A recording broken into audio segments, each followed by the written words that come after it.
Santo Domingo TV, canales 24 y 69 UHF. Muy buenos días, amigos televidentes. Muy buenos días. Qué bien, un día más. Un día más en conexión con ustedes.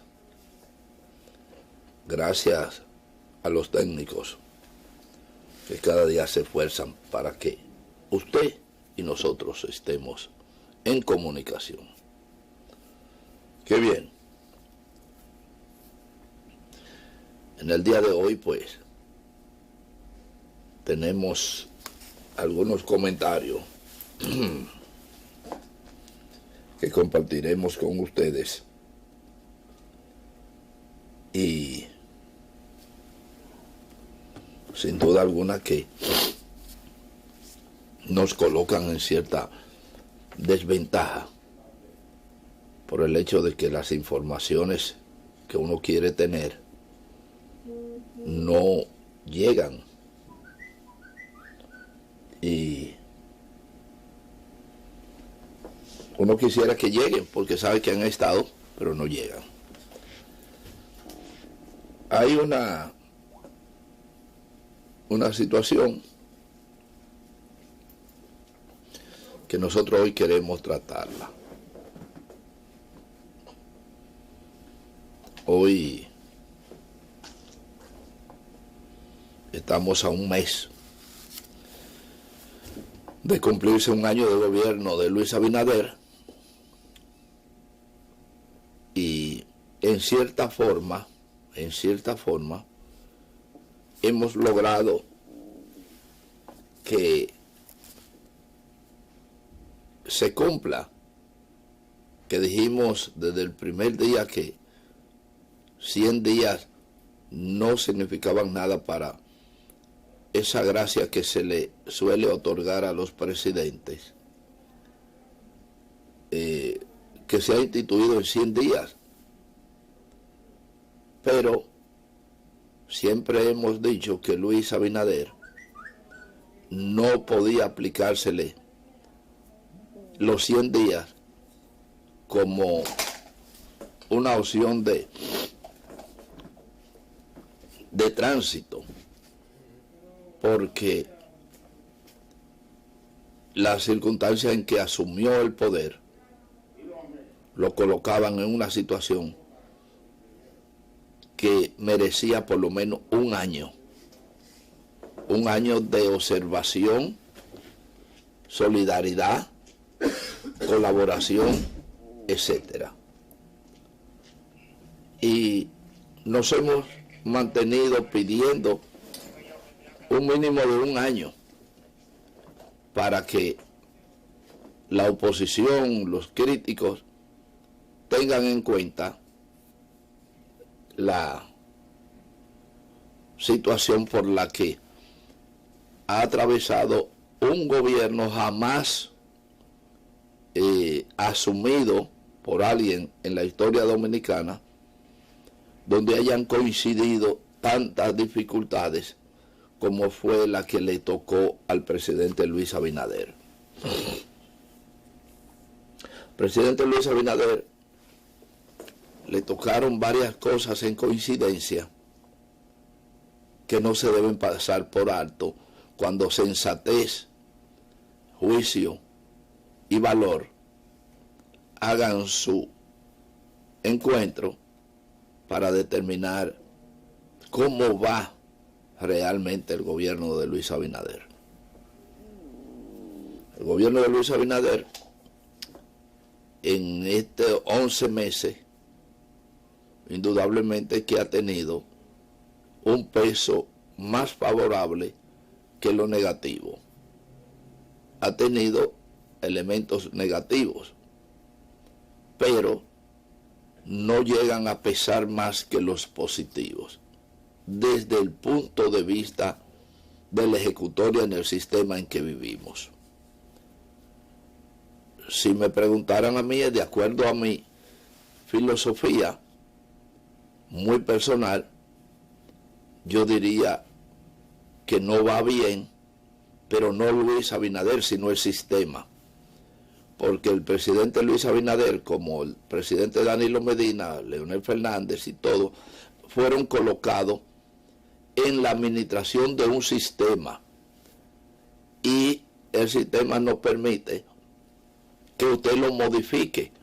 El sistema está establecido y lo que hace es nombrar un administrador por 4 años o más, de acuerdo a las circunstancias, para que administre lo que hay, no para que haga modificaciones más allá de donde el sistema ha establecido en este orden. ¿Qué es lo que queremos decir?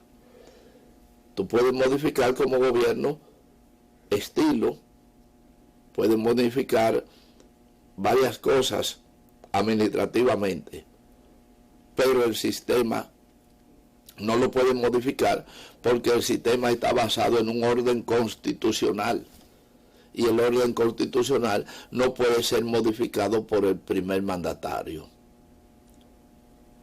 Lo que se puede modificar es la forma de tú trabajar, de administrar, de manejar las dificultades y las bondades, pero nada más.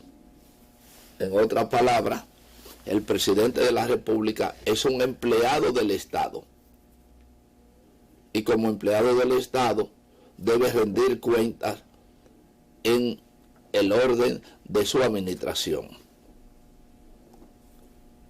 Por eso es que hay un orden constitucional que se establece que los gobiernos son elegidos por 4 años con la posibilidad de volver, en este caso de orden constitucional, de continuar en un periodo más, si el pueblo se lo permite, basado a su estilo de gobierno que haya realizado en los 4 años servidos.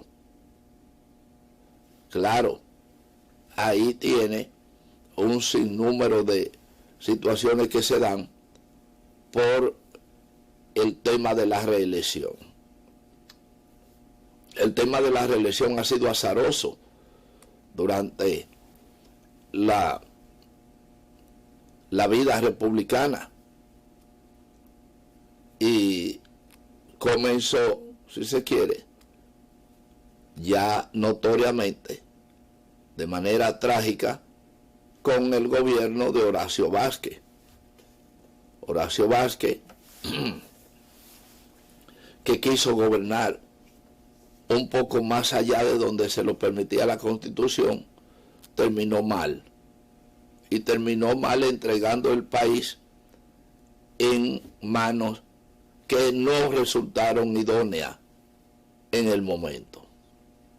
A partir de allí, Horacio Vázquez entrega el gobierno en condiciones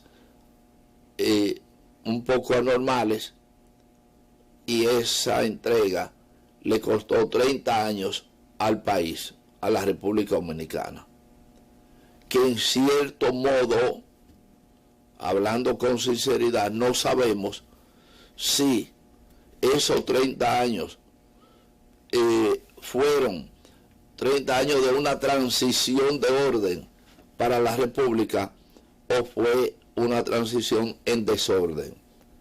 Yo pienso, lamentablemente, que se trató de una transición de orden, porque el estado de vida que tenía la nación dominicana antes del 30 era una situación sumamente cuestionable. El 30, a partir del 30, se constituye un gobierno que poco a poco fue controlando y se convirtió en un tirano. 30 años de tiranía que de una u otra manera usted tiene que evaluarla. Con esto no estamos diciendo que fuera necesaria la tiranía, pero sí fue necesario el estado de orden que necesitaba el país, como hoy necesitamos un estado de orden, lamentablemente, porque la República Dominicana no va bien. No es el gobierno de turno a quien me refiero, no va bien un país donde tiene una constitución que no es definida. No va bien un país donde el gobierno de turno, si se quiere, puede reunir a una fuerza militar para mandarla a intervenir un país ajeno por mandato de otro país imperial. No va bien un país, estoy hablando como país, no como gobierno, donde la distribución de la riqueza sea tan pírrica. No puede ir bien un país cuando por más de 50 años tiene una economía creciente y evolutiva y cada día la pobreza es mucho más pronunciada. Y cuando hablo de pobreza pronunciada, no me refiero simplemente a la riqueza o pobreza en términos de bienes materiales, porque la riqueza no significa necesariamente el poder económico que usted tenga. La riqueza de una familia es fundamentada en los niveles que pueda adquirir esa familia conjuntamente con los niveles económicos y materiales. Cuando en una familia de 8 personas usted encuentra que no hay una evolución social, política y económica, pues esa es una familia pobre. No importa realmente que en lo económico tenga con qué vivir, como dice la gente. ¿Qué importa tener con qué vivir durante la generación viviente de esa familia cuando son analfabetas, cuando no tienen buena salud, cuando tienen un estado de guerra interna, de violencia, etcétera? No. La familia, la riqueza se fundamenta o se debe fundamentar en lo que es la armonía y desarrollo educativo de esa familia y el rendimiento del trabajo. La riqueza se mide en función de la necesidad que tenga la familia o el individuo sobre la base de la producción y sus gastos.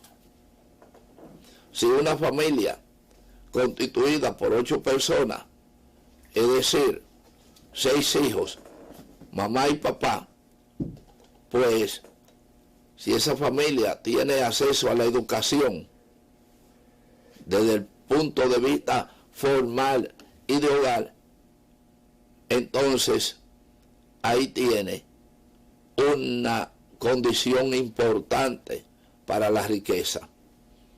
Y se le sumaría que si en esa familia, con una formación de hogar, con una armonía de hogar, con una cultura de hogar, tiene entonces ingresos que le permita cubrir los gastos de la familia y guardar un porcentaje, no importa de cuál, en ahorro, entonces eso se determina que es una familia rica. Óigalo bien, la riqueza tiene sus escalas, tiene sus vanidades, tiene todo, pero lo que es una familia rica es cuando usted tiene para cubrirle todos sus estudios, sus medicina, su educación en sentido general y su recreación. Recreación, salud y educación. Cuando todo eso una familia lo puede cubrir con lo que genera durante el año y puede ahorrar un porcentaje X, no importa cuál sea, guardar una porción de sus recursos generados, eso es una familia rica. Ahora, lo de más rico, muy rico, bastante rico, etcétera, ya son escalas dentro del marco de la riqueza. Pero cuando usted cierra su año debiendo al banco, debiéndole al usurero, cogiendo prestado para pagar el año que viene, etcétera. Cuando usted cierra el año de que la nevera de su casa la tiene que coger a crédito, igual que la estufa, o pagar, o no puede pagar la educación de sus hijos, independientemente de que esté viviendo, usted es una familia pobre. Concluimos que al cerrar el año, usted debe tener todo nítido, no deber un centavo al colegio, desgraciadamente, donde se tiene que comprar la educación, no deber al médico absolutamente un centavo, tener una salud estable, tener la educación considerada, etcétera. Frente a eso, cerró el año y le quedaron 250 pesos que lo puso en el banco. Usted es una familia rica. Pero más rico es hacer una pausa, que nuestro director ya nos ha hecho la señal en este sentido. Adelante, señor.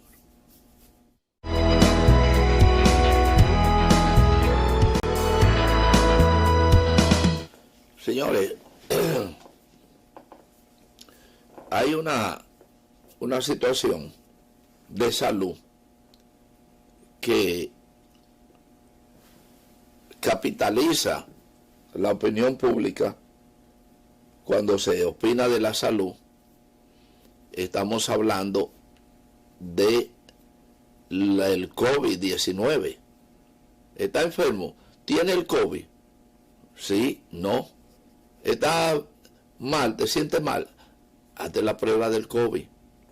O sea, todo lo que gira alrededor de la salud humana en este momento tiene una relación de el COVID en términos de la cultura de la gente. Si tose, si está tosiendo, pues obviamente hay una relación inmediata de que la gente dice puede ser COVID. Y todo lo que acusa una gente infartada en un momento determinado en la calle o en un lugar, todo el mundo piensa inmediatamente en el COVID. Bastante impactante ha sido este fenómeno de salud para que en estas condiciones pues se atribuyan la mayoría de las dificultades de salud a los efectos del COVID, tanto pre como post. La sospecha del COVID para cualquier persona que no le haya dado es fundada, pero también después de haberte dado hay una información que no suele fluir porque la gente no está segura o de una cosa o de la otra, pero se vive la discusión a nivel popular, mientras la científica no acaba de convencer a la gente de una u otra razón. Todo esto viene al caso porque hay otras enfermedades que matan y están matando a la gente. Pero, como decíamos, si una gente se muere, lo primero que le llega a la mente del ciudadano es que se murió del COVID. Mira, se murió la vecina. ¿Tenía COVID? No. Ah, caramba. Mira que internaron al vecino con COVID. No.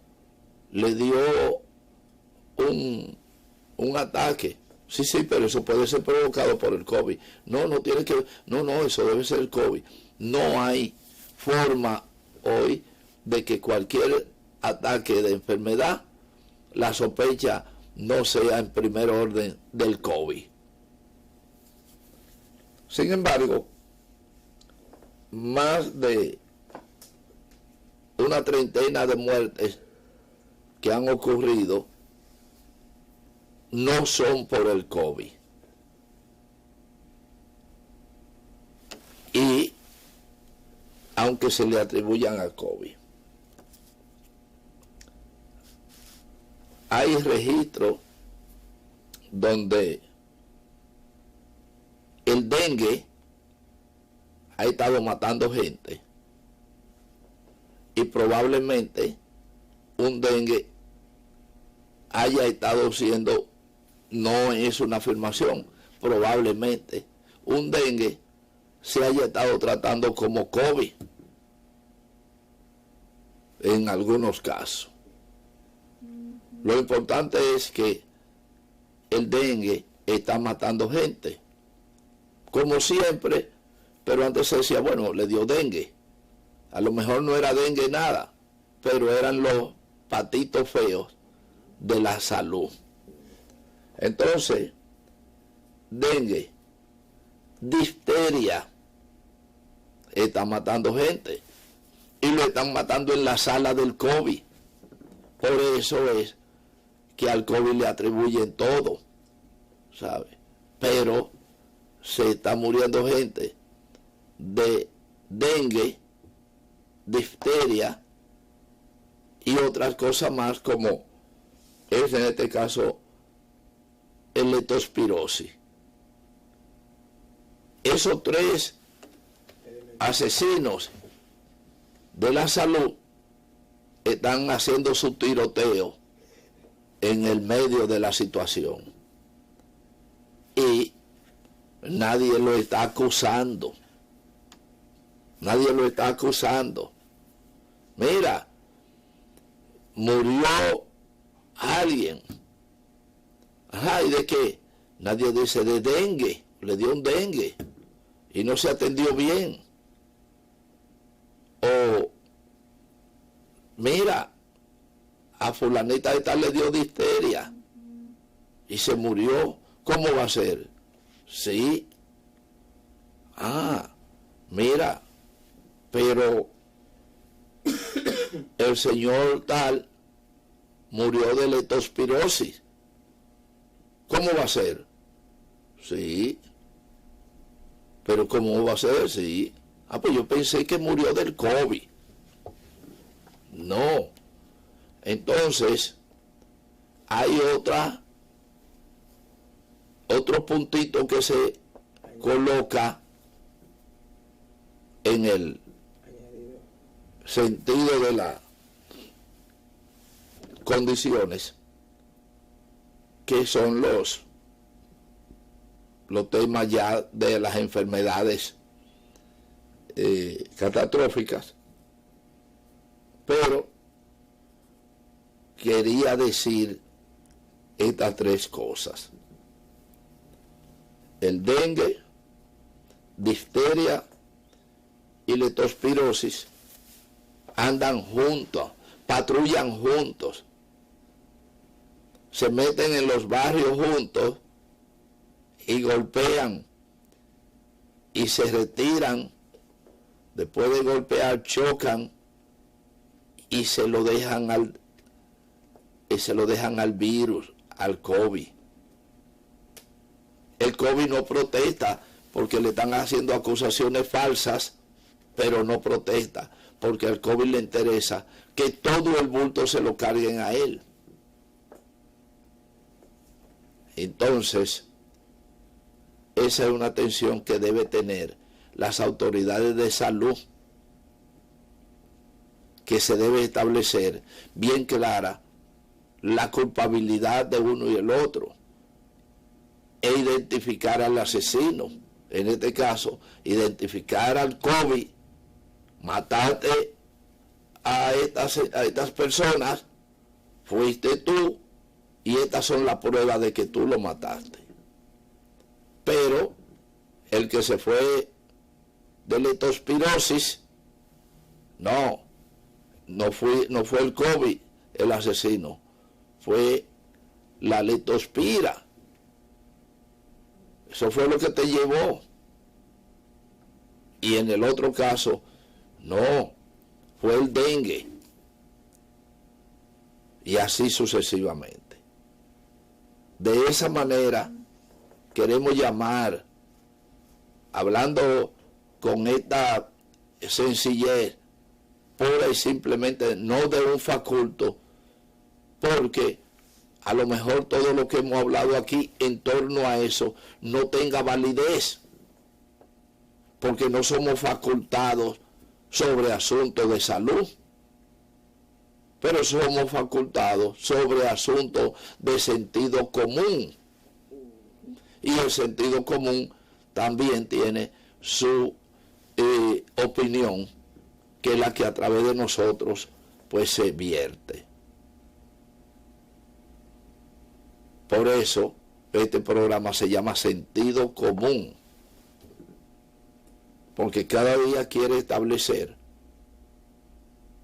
informaciones que son de sentido común, no necesariamente son informaciones tipificadas.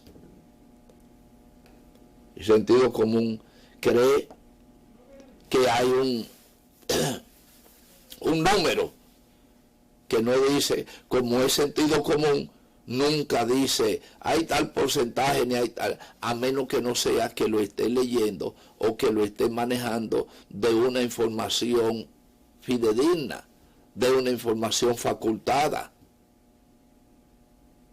Eso es lo que hace sentido común. Sentido común no diagnostica, simplemente lee el diagnóstico y entonces hace su opinión, que es el completivo del sentido común frente a la investigación científica. Nosotros insistimos con el Ministerio de Salud Pública para que se identifique los fenómenos que causan la muerte, pero al mismo tiempo para que no hayan falsas acusaciones y acusar al inocente de un hecho que no cometió. En este caso, el patito feo de la salud en este momento es el COVID-19.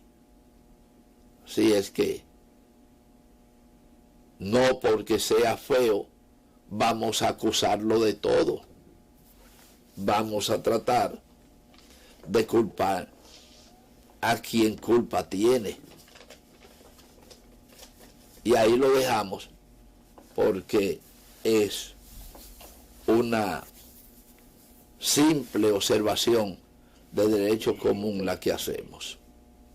Ojalá que en esto que hemos dicho, tanto usted, amigo televidente, como nosotros mismos, y fundamentalmente las que tienen que ver en este sentido las autoridades, entiendan que lo decimos con todo el sentido de buscar solución a los problemas.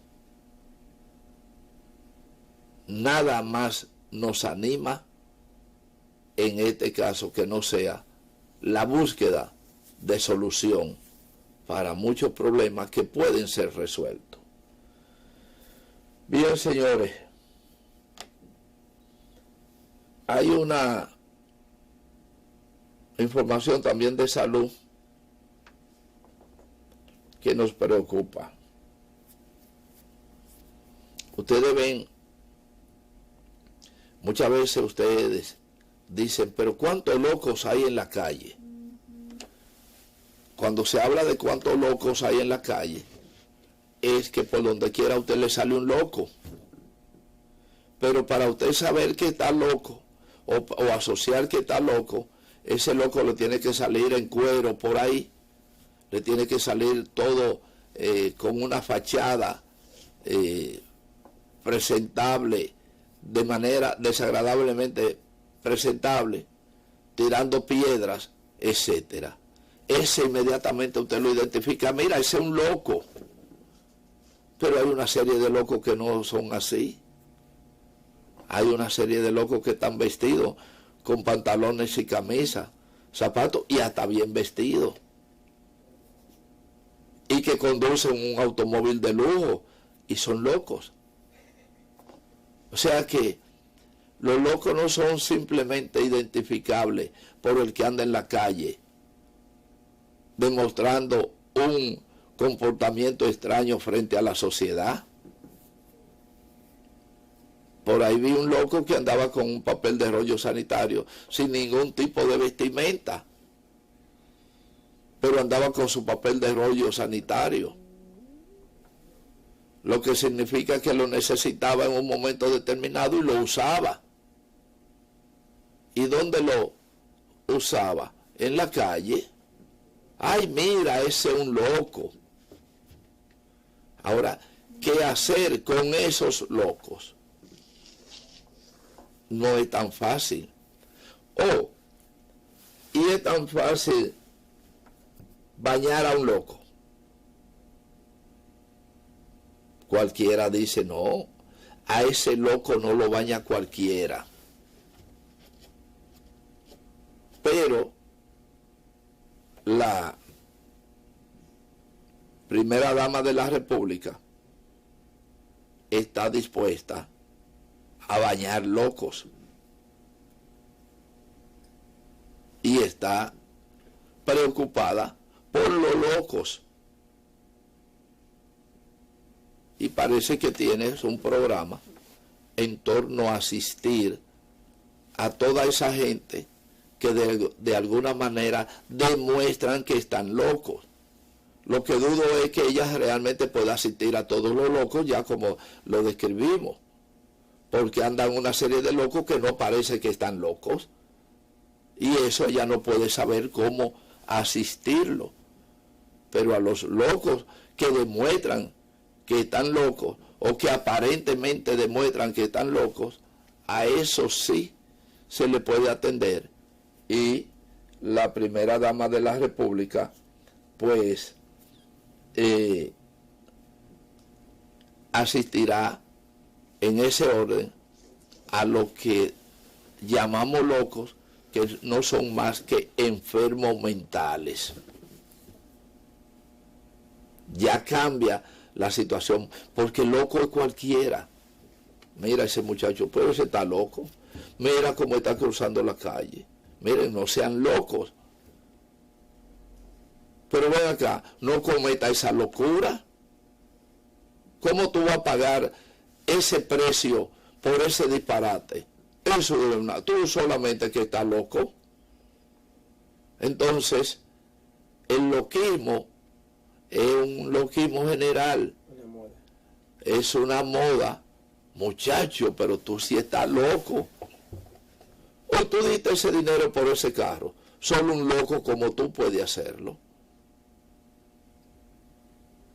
Pero esos no son los locos que la primera dama va a asistir. Son los enfermos mentales, que ya para eso sí hay otra tipificación. Y esos seres humanos enfermos mentales que deambulan por la calle merecen ser atendidos. Y la primera dama parece que está en la disposición de asistir a esos enfermos que necesitan ser asistidos por la ciencia médica. Así que saludamos a la primera dama de la República por tener esa inquietud y poner fuera de la calle a ese tipo de locos, porque a los demás, a los otros locos, dudamos que pueda hacerlo. Vamos a la pausa, señor director.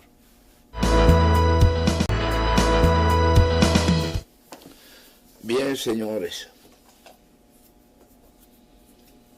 hemos hablado mucho de los locos, pero vamos a dedicarle un poquito a otros locos.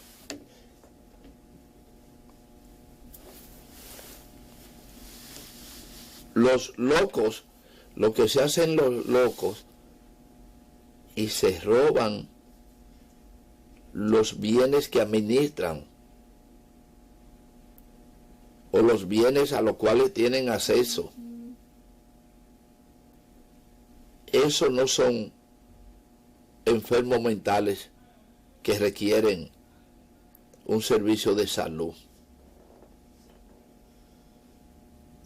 Esos no son los que necesitan una cobertura de seguro.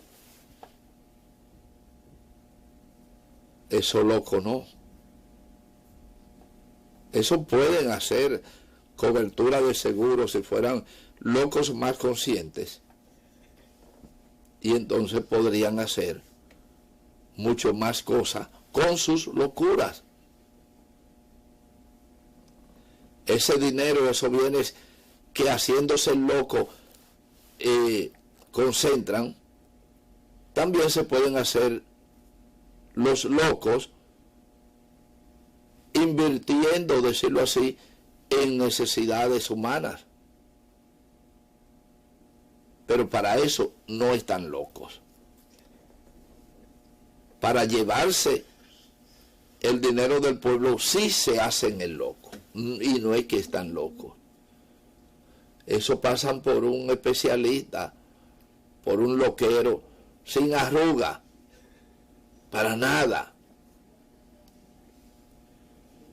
Y le ponen un nombre diferente: corrupción.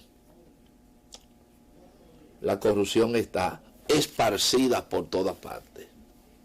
Pero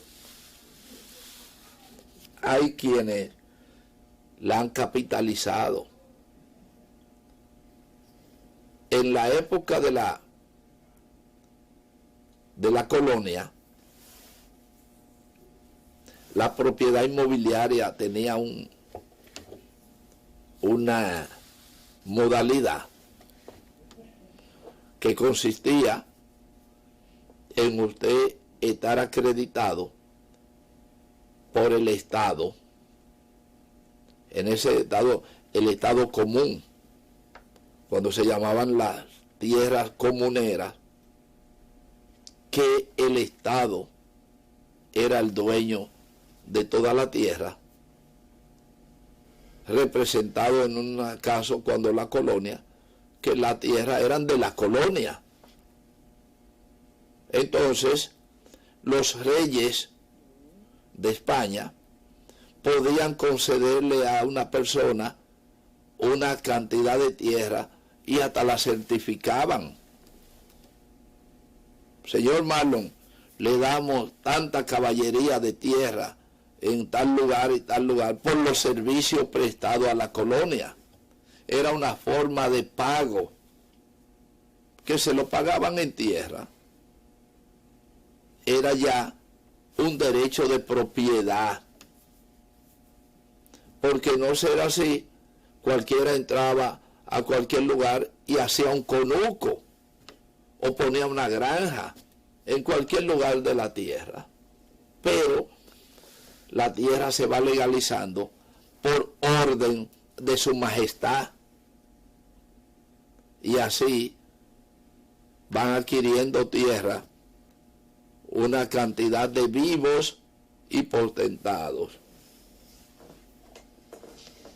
Los potentados tenían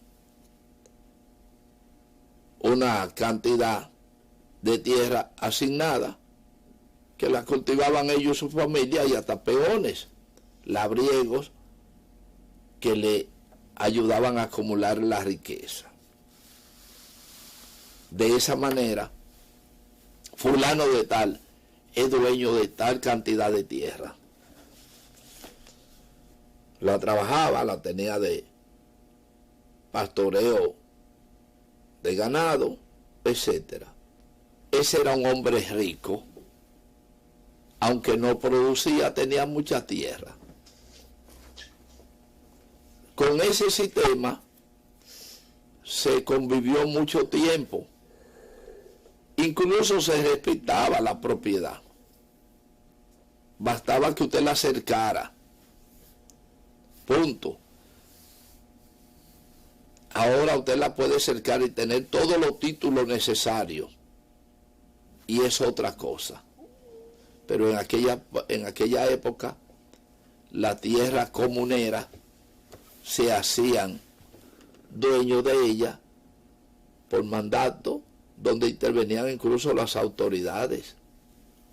Los alcaldes pedáneos certificaban la propiedad de la tierra. Eso es de don fulano, y está ahí. Y don fulano compraba pedazos de tierra en condiciones al ocupante para unir su propiedad, y la compraba. Usted ve aquella mata de palma que se ve allá, que casi no se veía, allá a lo lejos. Después de ahí, de esa mata de palma, usted camina 3 horas a caballo. Y caminando 3 horas después de esa mata de palma, está la guardarraya, está la frontera de su propiedad. Así se vendía terreno. Pero no estaban sustentados, a no ser que no fuera por la ocupación y el uso de la tierra. Más tarde, después de pasar muchos años, apareció el criterio de un ordenamiento de la propiedad inmobiliaria.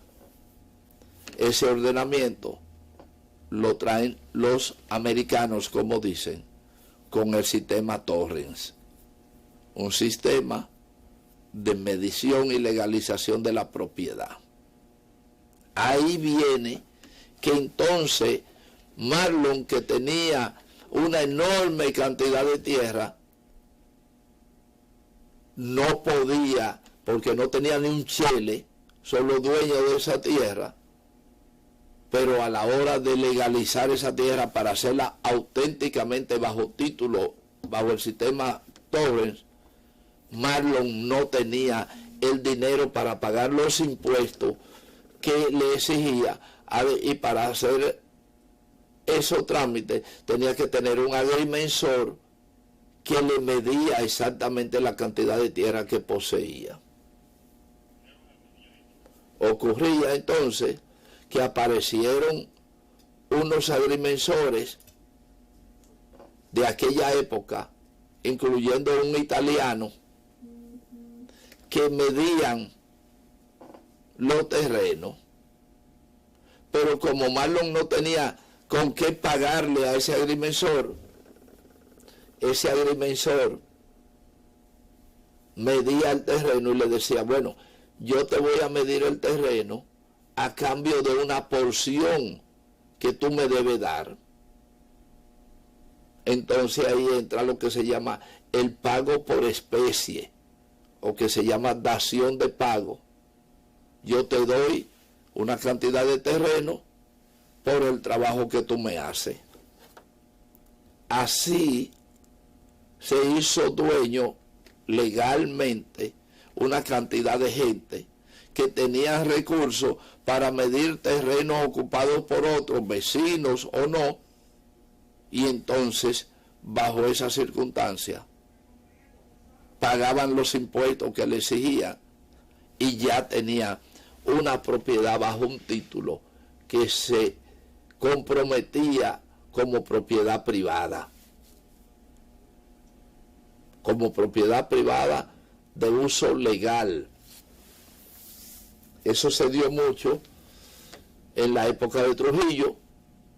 La gente comenzó a medir su tierra y a pagar por ella.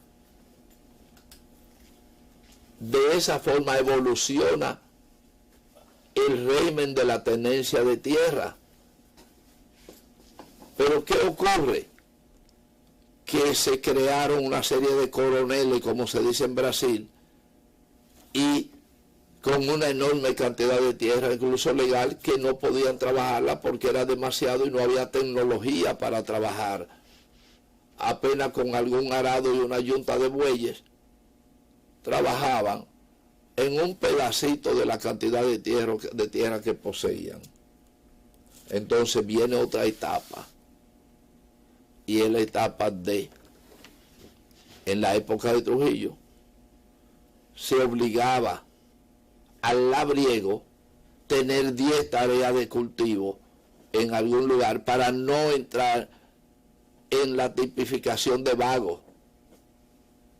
Si tú no tenías un cultivo mínimo de 10 tareas, tú serías tipificado como un vago y por vago te metían preso. Entonces,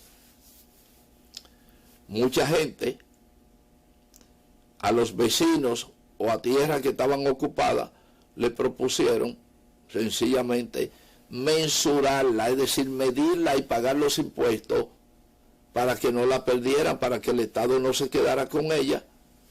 Y entonces, incluyendo trabajadores, labriegos al servicio de algunos potentados, pues entraron en eso.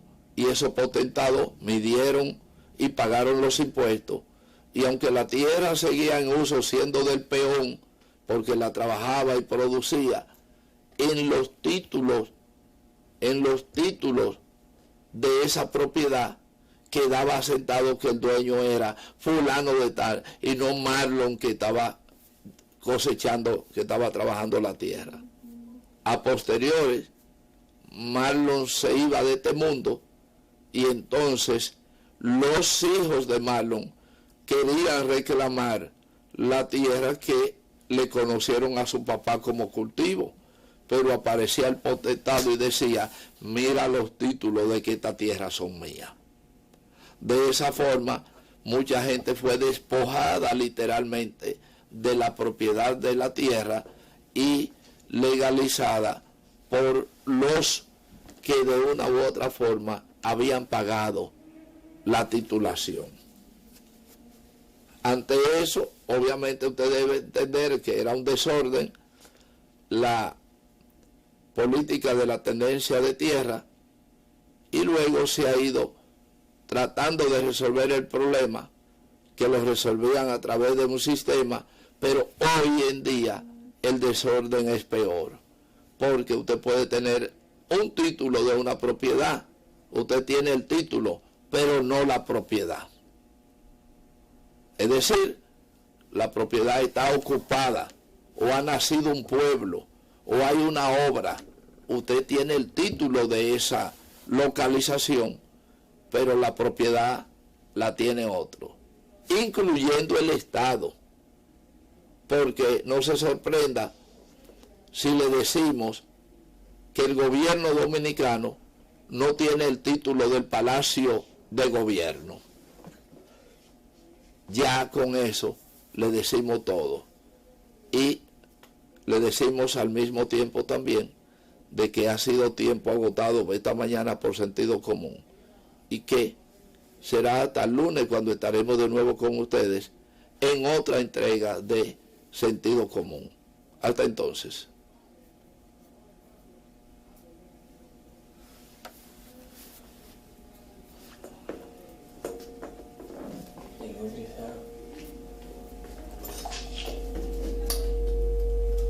Se quedó frisado, doctor. Doctor, se quedó frisado.